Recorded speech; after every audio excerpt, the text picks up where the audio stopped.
m'appelle Fabrice Foyolet et je représente ici les éditions du Petit Flou. Des éditions que j'ai créées il y a maintenant quelques années, c'était en 92-93, et qui ont cette spécificité, c'est de regrouper à la fois du papier artisanal, de la typographie traditionnelle et de la poésie contemporaine. Voilà, c'était trois choses dont je m'occupais individuellement les unes des autres, que j'ai voulu un peu cristalliser ensemble à ce moment-là. Et donc, depuis cette période, on publie chaque année un certain nombre de livres variables entre 4 et 10. Voilà. La spécificité encore des livres du Petit Flou, c'est d'être en un tirage unique. Chaque livre est tiré à 110 exemplaires sans réédition. C'est-à-dire que 110 exemplaires vendus, c'est tirage terminé.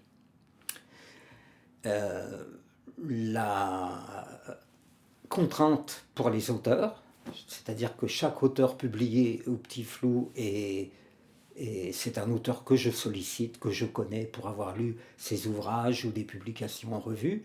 Et la contrainte est donc technique, puisque le livre a un format, un nombre de pages, et donc en fonction de la police, on peut avoir des vers de telle longueur et tant de vers par page. Au-delà de ça, ça peut être un poème qui court sur les 16 pages, ça peut être un poème à chaque page, ça peut être 3 poèmes sur l'ensemble, c'est à la volonté du poète. Voilà. Que dire de plus bien, c'est qu'on a à la fois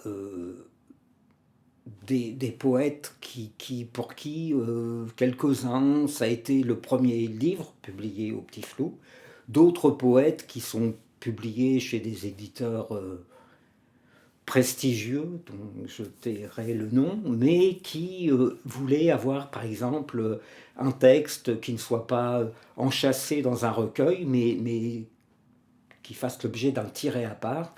Et donc, ça a donné lieu à une collaboration entre eux et nous au Petit Flou.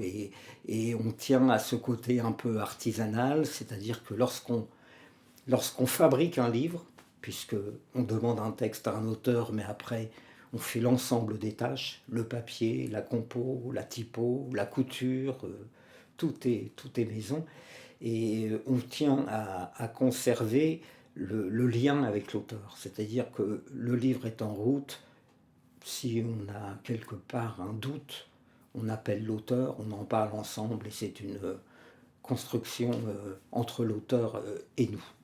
Voilà. Et je tiens à ça. Je peux dire qu'aujourd'hui, tous les livres qui sont publiés au Petit Flou, si je les lis, j'entends la voix de l'auteur. Je ne me verrais pas aujourd'hui faire un livre avec un auteur. Son texte pourrait être bon, mais cet auteur, si je ne le connais pas, il y aurait une part de mystère un peu trop forte pour moi, quoi. Voilà un petit peu le Petit Flou.